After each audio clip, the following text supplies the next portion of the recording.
आज सुजाता सुबह जल्दी ही उठ गई। आज घर में बहुत बड़ा दिन था। विनोद की बहन नीलू की शादी थी। विनोद नाश्ता करके शादी वाले हाल की तरफ निकल गया। नीलू भी ब्यूटी पार्लर की तरफ निकल गई। 10 बजे तक सबको पहुंचना था, तो सुजाता जल्दी जल्दी हाथ चलाने लगी। 2 साल की उसकी बिटिया तनु जब बार बार माँ को तैयार होने में देर कराने लगी, तो सुजाता ने उसके हाथ में खिलौनों की टोकरी पकड़ाकर उसे बिस्तर पर बिठा दिया और स्वयं इत्मीनान से तैयार होने लगी। आखिर बहू है इस घर की, सबकी नजर उस पर भी तो होगी। निर्मला उसकी सासू माँ ने आकर बताया कि नीचे गाड़ी आ गई है, जल्दी से तनु को तैयार कर दो, मैं तुम्हारा कमरा ठीक कर देती हूँ।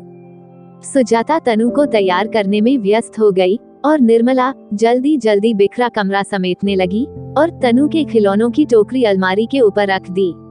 सुजाता ने तनु को सुंदर सी घाघरा चोली पहनाई और झटपट दोनों गाड़ी में बैठ गई। गाड़ी हाल की तरफ चल पड़ी।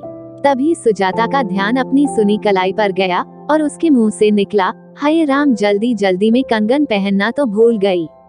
झट से उसने अपनी बाजू साड़ी में छुपा ली।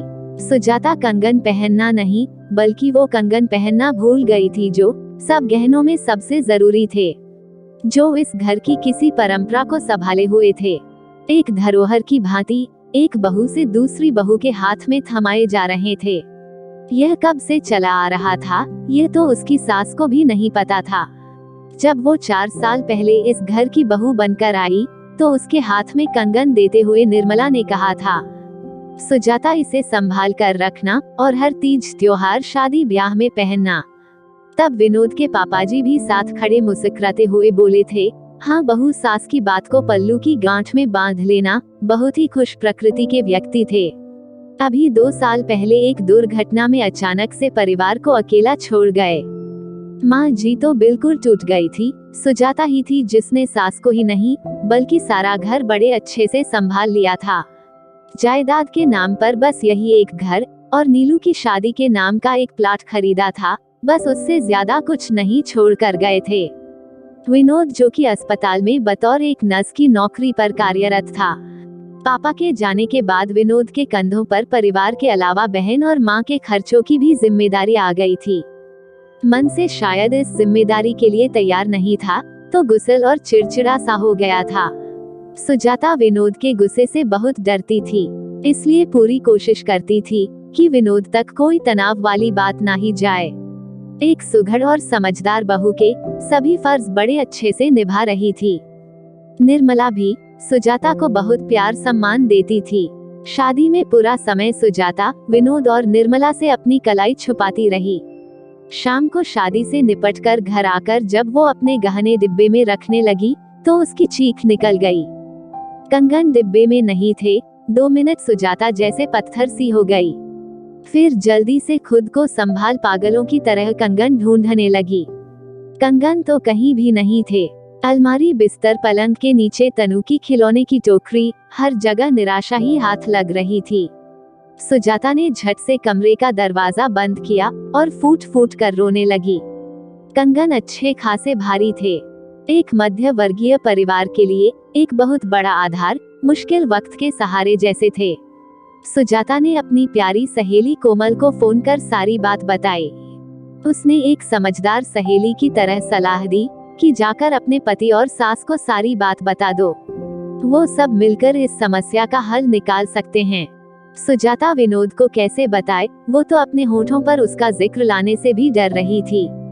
मायके जाकर माँ से भी बात की तो माँ ने भी यही सलाह दी, परिवार की धरोहर खोई है तुमने, भले ही इसमें तुम्हारी गलती है या नहीं, लेकिन बताना तुम्हारा फर्ज है। दिन बीतते गए, राज यह सीने में दफन उसे हर वक्त सालता रहा। शादी ब्याह त्योहारों पर कंगन भारी है, पहनने का मन नहीं कहकर सासू माँ को टालती रही।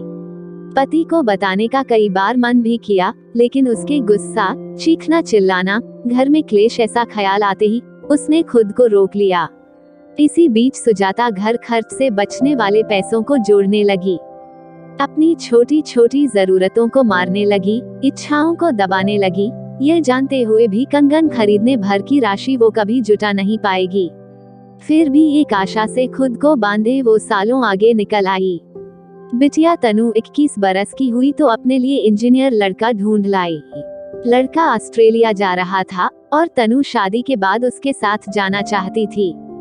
विनोद और सुजाता को घर बार सब अच्छा लगा तो महीने भर में तनु की विदाई की तैयारी शुरू कर दी। शादी के खर्चों के साथ साथ गहनों का भी इंतजाम करना था। विनोद इस बड़े खर्चे के लिए अभी तैयार नहीं था। बिटिया ने शादी का फैसला उसकी योजना से कुछ पहले ले लिया था। माँ ने सलाह दी, बेटा तू चिंता मत कर, हम वो खानदानी कंगन बेच देंगे, तुम्हारा तो कोई बेटा है नहीं जो आगे बहू आएगी। सुजाता ने जब यह सुना तो उसका शरीर कांपने लगा। बरसों से दबे राज का पर्दाफाश होने जा रहा था। गुनाह के कटघरे में सवालों की बौछार में खुद को देखने लगी। जल्दी कोमल को फोन किया कि घर आजा, आज मुझे तेरी जरूरत है। जल्दी से जाकर जमा किए पैसे भी गिनने लगी। 40,000 ही जोड़ पाई थी। पाई बचाकर इतने बरसों में पैसे हाथ में लेकर खड़ी थी कि तभी जगदीश, जो कि घर की सफेदी पेंट कर रहा था, आकर बोला, दीदी जी आपके कमरे की अलमारी बहुत भारी है, थोड़ा खींचने में मदद करवा दो। सुजाता ने कहा ठीक है, मैं आती हूँ। रुपए हाथ में दबाए सुजाता जगदीश की मदद करने आ गई। दोनों ने मिलकर जैसे ही अलमारी खिसकाई तो सुजाता के चेहरे पर हल्की सी मुस्कान आई।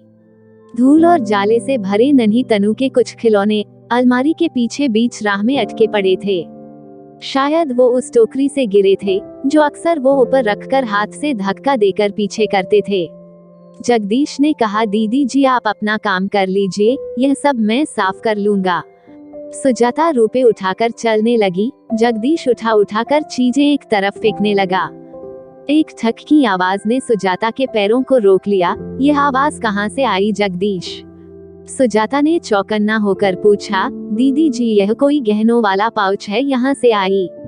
सुजाता को याद आया, इस पाउच के साथ अक्सर तनु खेलती रहती थी।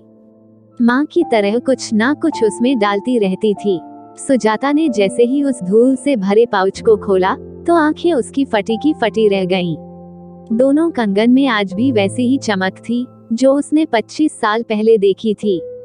कंगन हाथ में थे। सुजाता के विश्वास को यकीन नहीं आ रहा था। 2 साल की तनु जो उसके साथ बैठी खेल रही थी, उसने कब माँ के कंगनों को उठाकर पाउच में डाल दिया और पाउच अलमारी के पीछे कहीं अटका रहा। कभी पीछे ध्यान ही नहीं गया। वो फूट फूट कर रोने लगी। उसका रोना सुनकर सभी भागकर आ गए। विनोद ने जगदीश की तरफ देखा, वो भी निरुत्तर सा देख रहा था। तभी कोमल आ गई और आकर सुजाता के पास बैठकर बोली, क्या हुआ? सुजाता ने उसके हाथ में वो पाउच पकड़ा दिया। कोमल ने जब सारी बात बतानी शुरू की तो विनोद और निर्मला सुजाता के चेहरे को हैरानी से देख रहे थे। निर्मला ने सुजाता को गले लगा लिया और प्यार करते हुए बोली, पति को ना सही मुझे तो बता सकती थी। कब मैंने तुझमें और नीलू में फर्क किया? विनोद भी अपने गुस्से की वजह से थोड़ा शर्मिंदा दिख रहा था और सोच रहा था, काश उसने गुस्से के साथ साथ पत्नी को विश्वास भी दिया होता। माँ ने कहा, देख लिया अपने गुस्से का परिणाम, सालों तक बहू भीतर ही भीतर घुटती रही। विनोद ने सुजाता को हाथों से उठाकर खड़ा किया और बोला, चलो अभी बाजार चलते हैं और आज तुम्हारे इन जमा किए पैसों से तुम्हारी दबी सभी इच्छाओं को पूरा करते हैं। सास ने बड़े प्यार से सुजाता के हाथ में वो कंगन पहनाकर उसका माथा चूम लिया। आभार। देवस्मिता दास, कोलकाता, पश्चिम बंगाल। हर रोज एक नई कहानी देखने के लिए चैनल को सब्सक्राइब करें और बेल आइकन दबाना ना भूलें।